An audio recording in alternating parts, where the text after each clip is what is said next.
So kombucha is a fermented tea, and it's a very ancient product actually. Originally that we think it comes from China. And that little mushroom thing that you're seeing again is very much like your kefir. It's an exopolysaccharide produced by a combination of yeasts and bacteria in the presence of sugar and tea. So it can only grow in tea. So kombucha will grow in black tea and sugar, and Jun kombucha will grow in green tea and honey. And kombucha is all the rage at the moment, all the rage. The difference between making kombucha yourself at home versus the store-bought ones is most store-bought ones will force carbonate, and they have a great amount of difficulty in controlling their alcohol levels. Don't blame them, they have to use a process to actually make the product commercially viable and legal. But from my point of view, I think you'll get the greatest benefits from actually making it yourself. And it's very cheap and very easy. Would you agree, Robin? Absolutely. Very, very simple. The benefits from kombucha are not so much from my point of view, from a scientific point of view, from probiotics. Because there's not a lot of probiotic strains. And the other thing to be wary is that kombucha does not have the same rigor in scientific research that kefir has. But we do know there's some benefits definitely coming from short-chain fatty acids, like acetate, butyrate. And I think this is the important thing because it helps with the communication and energy. Pretty much it's an energy source. Butyrate or acetate are energy sources for the bacteria themselves. So this is like little energy sources to help the good bacteria. But the most important thing is you have the good bacteria in there to start with. So kombucha on its own, I don't think is going to provide a great deal of value aside from the short chain fatty acids helping the bacteria that's already there. So you've got to get the bacteria in the gut right, and then kombucha will be beneficial for you. It is very rich in B vitamins, we know that. We know that the teas are very rich in polyphenols. Pretty much green tea will be, I think, a higher polyphenol content because green tea black tea is fermented, so you lose some of the polyphenol, but green tea has more polyphenols. And the important thing about polyphenols, I mentioned that I'd circle back on this, things like chocolate, things like blueberries, a lot of colored vegetables, these polyphenol-rich foods, is 80% of it can only be digested in the gut. So the benefit actually comes from the interaction with the polyphenol and the gut bacteria. That is a major piece of research that I discovered. Raw honey. We just use a raw honey. I think it's up to you. You can use Manuka, you can use whatever honey you like. I just prefer it to be raw. It's got caffeine in there. Yeah, it does have caffeine. But just as much as a cup of tea. Same thing. So this is how you make it. Very, very, very simple.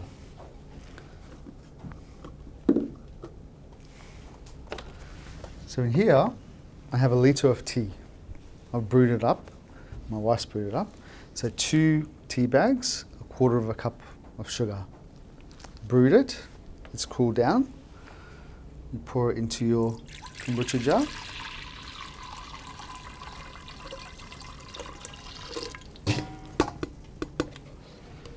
Has anybody got my Scooby? There we go. Yep, you can pass it. We've got some Jun kombucha for you guys to try.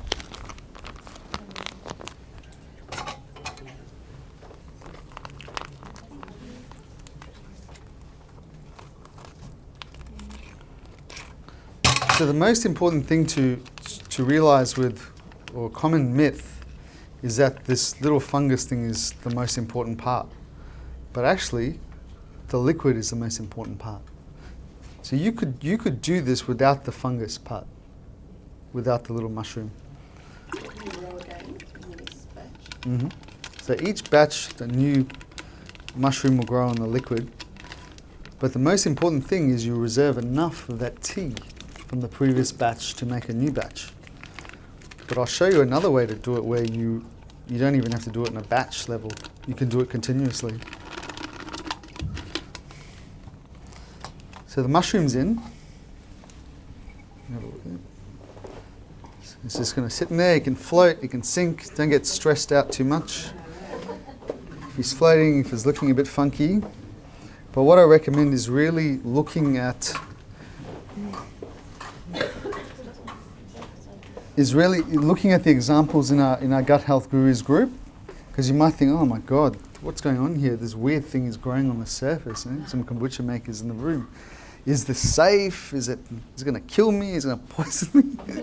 So, the most And it's bad because it's in the clear one, the pills one. the mortier. Yeah, so you can see everything happening. You can see it. That's the beauty of using a glass one. I prefer the ceramic because I think it keeps the light out, which is good, and it tends to insulate a little bit better to keep all that fermentation inside. But the glass ones are beautiful as well. Just keep that in a cupboard, not on the bench in front of light. So you leave this, it's a longer ferment. So it's around 7 to 10 days. Jun is longer, typically around 10 days. And you leave this, and what I recommend is after day 3, start to taste and see, well, is this to my palate? And then it'll get progressively sourer. And remember, while fermentation is subject to environment, the lovely lady here has a very hot, steamy kitchen, so her thing is going to go gangbusters and go really fast, whereas someone in Tasmania, where it's a little bit cooler, it's different, it's going to be slower. So it's subjective. So what I recommend is almost, having a taste, like it's almost like a good broth. You're tasting it and you're working out when it's going to be the optimal point for you to stop the ferment. So once it's done, so this is a litre that I've brewed up here in a 5 litre. Now what I'd like to show you is how you convert this. So you could just drain this whole litre out and bottle it and consume, put it in the fridge and consume it. Or you can convert this whole 5 litres into what we call a continuous ferment brew. So after you've left this for 7 days, say, the brew is ready. So you're at the point now where you're ready to decide what you want to do next. Now what I recommend is you need pretty much 10% to make the next brew, okay? So what I'm going to do is I'm going to take out 500 mils from here for consumption to bottle. I'm going to leave the other 500 mils in here, including the SCOBY. And then I'm going to make another 4.5 litres of sweet tea, same ratios, and put it into here to the 5 litre level. So it's going to be totally full. Yeah, just a big pot, like a big stock pot or something will work. And then make sure you cool it first, and then you pour that 4.5 litres of tea in. And then you're going to leave that 5 litres now. Is this clear? 5 litres for another 7 days. And then you've got this 5 litre brew. But this is where the magic happens. So what you do is when you take some out, you immediately just put sweet tea in. So you keep some sweet tea somewhere as a backup. You could leave it in the fridge. And then as soon as you take out, say you take out 500 mils for consumption for your family, you immediately put in 500 mils. And then in 1 or 2 days, you do it again. Top up again. That's a continuous brew. That means you don't have to wait for the full 7 days. It's continuously brewing for you. Whatever you take out, you put back in. A limit is 50%. I wouldn't go any lower than 50%. So 2.5 litres. I wouldn't take out more than 2.5 litres. This is to ensure that there's enough brew in there to speed that fermentation up, so it's ready in a day or 2. Questions? Sorry. So 7 days when it's ready, is there any extra benefit leaving it longer in terms of the amount of beneficial stuff that's in there? It just gets sourer. Yeah, okay. Yep. So it might get to a point where it's like cider vinegar. It's Right. really, which is fine. Like you can still use it for salad dressings and things like that, and you'd use it just like cider vinegar. But the thing is, what I want you guys to do is get in the habit of tasting. The weather will change, so the speed of the fermentation is going to be up and down. Winter will be really slow, summer will be super quick, but the way you can control that is just continuously tasting your ferments. I don't think kombucha is really probiotic. I don't think it's probiotic. In kefir. In kefir, what will happen is, as it gets more sour, certain types of bacteria will dominate. The ones that are more adept to high acid conditions will start to dominate. So depending on when you decide to consume, will be a different level of or type of probiotic. Maybe just take a bit from every Yeah, or bit variation. change it up. Maybe do a day ferment and then do another one that's a couple of days. Or maybe you might just stick to something that you like, that's palatable because you like that taste. Yeah, Yeah, that's a big challenge. that's I'm exactly. Juice to people, like, That's it's too sour. never or- again. Exactly. So I've got to wrap in a sec. I'll just very quickly take questions and I'll pass it on to Robin. It's perfectly normal. 100%. They're like little aliens. But again, what I highly recommend is to join our support group because, again, this is not the end for us. Like our thing, the whole thing with Nourishment Organics is we're a community. And so on that group, there is it's approaching 5,000 people across Australia who, just like you, many of them have come from this group. This is probably the 13th time I've run this session.